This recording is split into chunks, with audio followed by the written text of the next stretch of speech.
This great big story was made possible by Wells Fargo. Established 1852, re-established 2018. This is a story about a dinner, but not just any dinner. This is a dinner that involves this kitchen with these cooks and this garden with these gardeners. It's a dinner that's helping a community fight homelessness in a big way.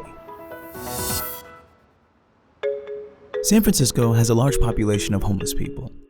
Just last year, over 4,000 homeless people were reported unsheltered and over 6,000 unemployed.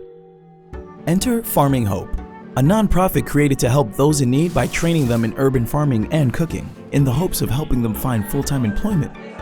Joining us from the Farming Hope initiative is Jamie, Kevin, and Aisha. We just wanted to be the organizers to piece this knowledge together of how do we grow food and cook it in a way that opens up our food system, that gets people the job and the training that they need and want. So what we do is we recruit folks who are experiencing homelessness to join the Farming Hope community and put our mission into action. But for this to work, participants have to learn the true meaning of farm to table. So the first step is in the garden with Aisha. My role is to help facilitate the employees in the garden. So since we just planted this one, maybe we won't harvest it, but we can harvest from the rooftop garden. We water, we're also growing new plants, so we're putting seeds in the ground. We harvest every week for the kitchen. Kevin uses these in his tacos. And so being here and encouraging them Beautiful. to get back in touch with themselves just as much as learning about gardening, I think is important. Then, once the produce is grown, it's off to the kitchen with Kevin.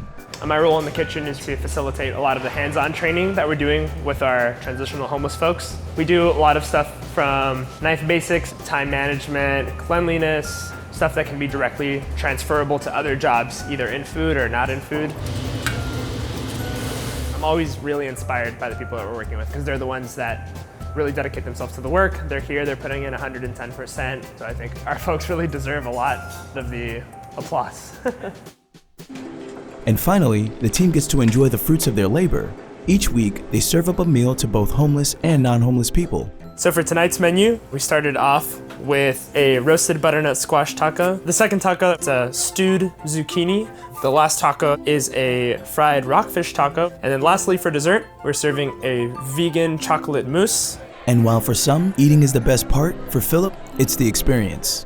I was homeless for almost 6 months for the very first time in my life. I was introduced to Farmers Hope, so I learned a whole lot. Can you smell it? It smells like lemons a little bit. Like, it kept me there thinking about my life. So when I'm there, I have peace. It gave me a new place to go. I think the most unique part of Farming Hope is gathering people from distinct walks of life to break bread together and just be next to each other. Not every moment of our life has to be about fixing everything, and it actually has to start from that place of empathy, of awareness, of neighborliness. And by involving everybody at the same level on a dining table, it allows us to open the space up to actual dialogue, actual empathy, actual solutions.